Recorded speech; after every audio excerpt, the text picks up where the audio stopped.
कहानी का शीर्षक अंधेरे का रहस्य।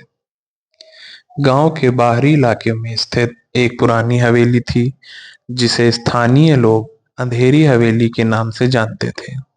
हवेली की खस्ता हालत और उसकी पुरानी दीवारें उसके भूतिया होने की कहानियों को हवा देती थीं।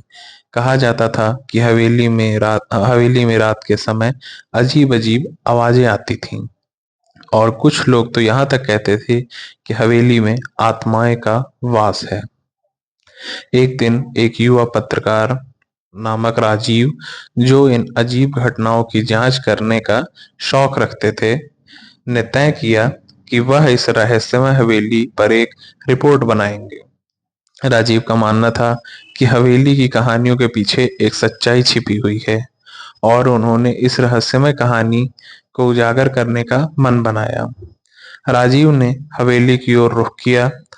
उसने हाथ में एक कैमरा, एक टॉर्च और एक नोटबुक थी। हवेली का दरवाजा जोर से क्रिक करते हुए खुला।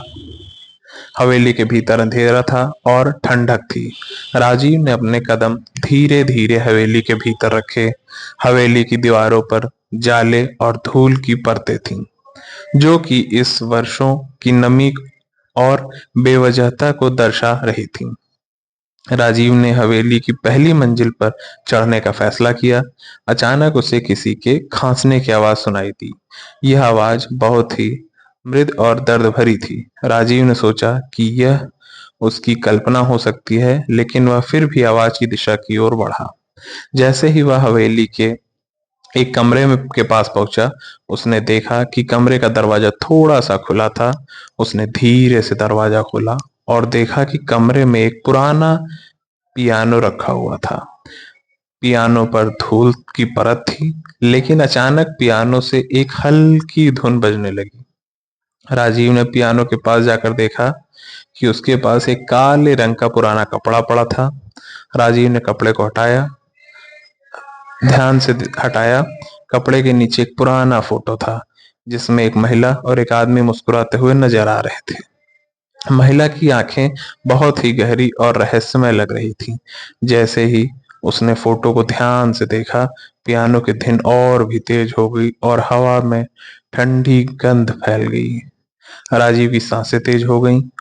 उसने महसूस किया कि कमरे में एक पारदर्शी आकृति खड़ी है। वह आकृति उसी महिला की फोटो की थी, जो फोटो में थी। महिला की आंखों में एक दुख भरी चमक थी। उसने धीरे धीरे कहा, मुझे मुक्ति दो, मैं यहाँ वर्षों से बंद हूँ। राजीव ने कांपते हुए पूछा, आप यहाँ क्यों बंद हैं? क्या आप मुझे बता सकती हैं कि आप कौन हैं? महिला की आत्मा ने दर्द भरी आवाज में कहा, मेरा नाम माया है। मुझे एक पुराने जादूगर ने शापित किया था और हवेली में बंद कर दिया था। वह चाहता था कि मैं यहाँ सदियों तक कैद रहूं। राजीव ने महिला की कहानी को सुनकर एक संकल्प लिया कि वह माया की आत्मा को मुक्त करने की में मदद करेगा। उसने हवेली के दस्तावेजों को खंगालना शुरू किया। कई घंटों की खोजबीन के बाद उसे एक पुराना दस्तावेज मिला, जिसमें जादूगर की विधियां और माया की आत्मा को मुक्त करने के तरीके लिखे हुए थे। राजीव ने दस्तावेज को ध्यान से पढ़ा और उन निर्देशों का पालन करना शुरू किया। हवेली के कोनों में मोमबत्तियां लगाईं, खास मंत्रों का जाप किया और एक खास रसायन को जलाया। हवेली में अजीब तरह की ऊर्जा और संचार हो रहा था। जैसे ही राजीव ने विधियों का पालन किया, हवेली की दीवारों से अजीब आवाजें आने लगी और हवा में एक ठंडी गंध फैलने लगी। अचानक एक चमत्कार रोशनी कमरे में फैल गई और माया की आत्मा ने एक अंतर्दृष्टि की ओर इशारा किया। माया ने राजीव को धन्यवाद कहा और उसकी आत्मा को शांति प्राप्त हुई।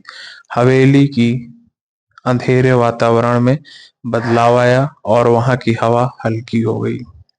राजीव ने हवेली से बाहर आकर इस अद्भुत अनुभव को अपने दर्शकों के सामने पेश करने का निश्चय किया।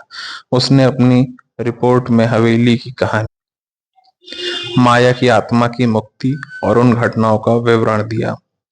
उसकी रिपोर्ट ने लोगों को यह समझाया कि अंधेरे अंधेरे रहस्यों को उजागर करने और उन्हें समाप्त करना संभव है, यदि सही इरादे और हिम्मत हो। अब हवेली एक प्रतीक बन गई है कि किसी भी अंधेरे रहस्य को उजागर किया जा सकता है और उन्हें समाप्त किया जा सकता है।